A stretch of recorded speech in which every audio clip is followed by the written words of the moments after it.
Antoine Halff is the former chief oil analyst for the IEA, International Energy Agency. Senior research scholar at Columbia joins me now from Paris.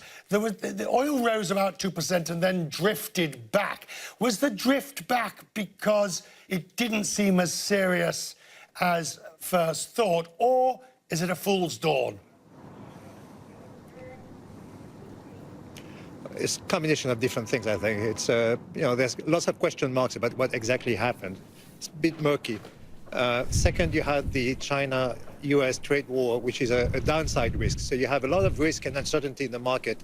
Some on the upside, the escalation in the Persian Gulf and in the tensions between the US and Iran.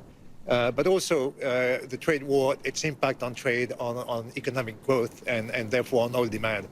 And then I think the third factor, which is not a factor that's easily seen, but you can see it with satellites, is that there's a lot of inventories of oil that have built up in recent months. So there's a huge safety cushion that has been accumulated, particularly in China, but all over the world. So the world is in a pretty good position to withstand a disruption, if a disruption occurs, comparatively speaking. Right, but if we think back to some months ago, you had Brent up in the high 70s, early 80s. You've seen the oil market, you've seen the prices come down. And as John Defterius was telling me earlier, the market is currently in something approaching price equilibrium, supply and demand equilibrium. It wouldn't take much to disrupt that. True, and indeed, the Strait of Hormuz is the most critical choke point in the world.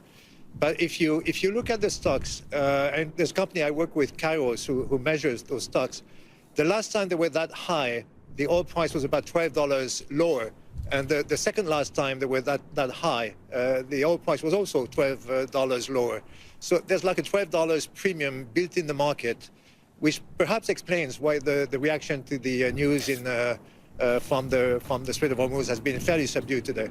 What should I keep an eye on as we look at oil moving out? I mean, the one advantage, of course, is, the Northern Hemisphere is going into the summer, so less demand for oil. But at the same time, the US and European driving season is also getting underway. So it's 6 of one, half a dozen of the other.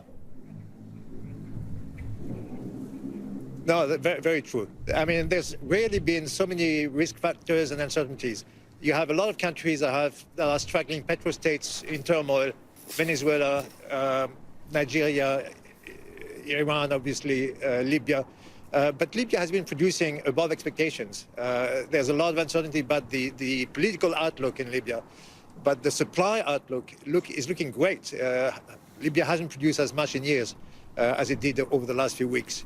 The US produces a lot. Shale production is not letting down. There was some concerns and some rumors, some reports that Wall Street was demanding now on shale producers budget discipline, less production growth. We haven't seen any decline in production growth. There was a bit of a decline in completions of wells at the end of last year, but a big rebound and near record highs now.